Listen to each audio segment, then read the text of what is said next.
Hello students, आज हम पढ़ेंगे कंटिन्यूअस चार्ज डिस्ट्रीब्यूशन।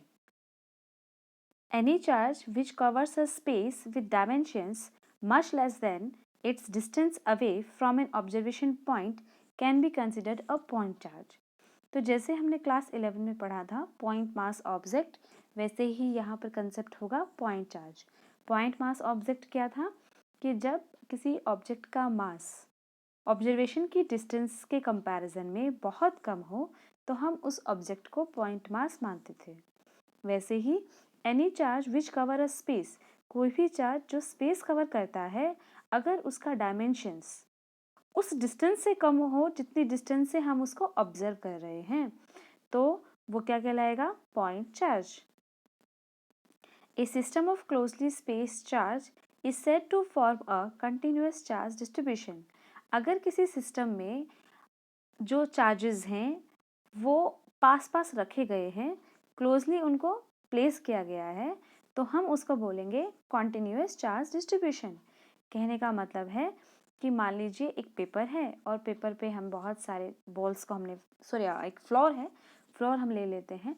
फ्लोर पे हमने बहुत सारी बॉल्स को फेंका है, लेकिन एक रूम में हम 4-5 बॉल फेंकेंगे तो वो बहुत दूर दूर जाएगा, लेकिन अगर हम बहुत सारे बॉल्स को फेंकेंगे तो वो पास पास क्लोजली प्लेस हो जाएंगी। तो वैसे ही हमारा कंटिन्यूअस चार्ज डिस्ट्रीब्यूशन होगा। लेकिन बॉल्स के कंपैरिजन में और चार्ज में क्या डिफरेंस है कि बॉल्स जो सेट होंगी वो नॉन यूनिफॉर्म वे में होंगी, लेकिन जो चार्जेस हैं किसी भी सैंपल के अंदर में वो यूनिफॉर्मली सेट होंगे, लेकिन पास पास सेट होंगे। तो हम ऐसी बॉडी को क्या बोलेंगे? Continuous charge distribution.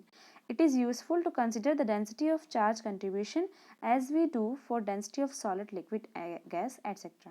जैसे सॉलिड लिक्विड गैस में डेंसिटी को हमारा मतलब होता है कि कितने वॉल्यूम में कितने पार्टिकल्स हैं, वैसे ही हम चार्ज डेंसिटी को भी पढ़ सकते हैं कि कितने वॉल्यूम में या कितने सरफेस में कितने चार्जेस प्रोवाइडेड किए गए हैं। हमारा पहला टाइप होगा लाइन और लीनियर चार्ज डेंसिटी। तो लीनियर चार्ज डेंसिटी जैसे आपको इसके नाम से समझ में आ रहा है, पहली बात तो हम इसको लैम्डा से शो करेंगे। ये जो सिंबल है ये हमारा लैम्डा सिंबल है, ठीक है। ये जो है ये इसको क्या बोलेंगे? लैम्डा। ओके, तो लीनियर चार्ज डेंसिटी में क्या होगा?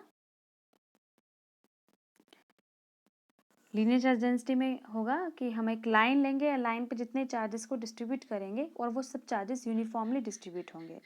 If charge is distributed over a straight line, एक स्ट्रेट लाइन है उसके ऊपर अगर हम चार्ज डाल देते हैं, और over the circumference of the circle, या एक सर्कल है उसकी सर्कमफ्रेंस पर ही चार्ज है। तो सर्कमफ्रेंस क्या है? सर्कमफ्रेंस भी अगर किसी चीज़ का लेंगे तो एक सिंपल वायर जैसा ही होता है, तो उस पर चार्जेस है, और over the edge of the cuboid, और जो क्यूबॉइड है सिर्फ उसकी एजेस पे, सरफेस पे नहीं, सिर्फ एजेस पर अगर है चार्जेस, तो हम ऐसे डिस्ट्रीब्यूशन को बोलते हैं लीनियर चार्ज डिस्ट्रीब्यूशन। और वहाँ पर अगर हम डेंसिटी निकालते हैं तो उसको बोलते हैं लीनियर चार्ज डेंसिटी।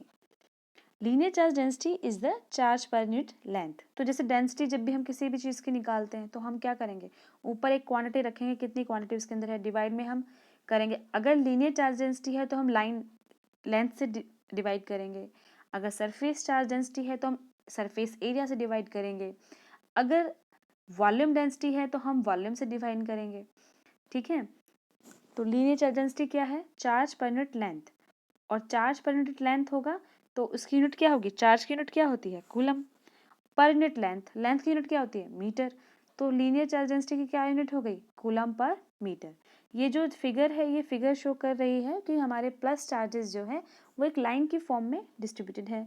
हमने इसका एक छोटा सा पोर्शन ले लिया जिसपे जो चार्जेस है टोटल क्यू, तो थोड़ा सा पोर्शन जो लिया उसकी लेंथ हमने ली DL, उस पे चार्ज हमने लिया DQ। DQ means small charge, DL means small length. तो according to the definition of linear charge density, lambda का फॉर्मूला क्या है? Q by epsilon nought, where Q is repeat कर रही हूँ मैं, lambda is equal to Q by length. तो यहाँ पे Q क्या है? चार्ज है। L क्या है? लेंथ है। तो charge by length is equal to linear charge density. अब ऐसे ही अगर हम इसको स्मॉल फॉर्म में ले रहे हैं तो Q की जगह क्या लिखेंगे? DQ, और लेंथ की जगह क्या लिखेंगे? DL। Total charge on line length L कितना होगा? Q is equal to lambda DL का इंटीग्रेशन।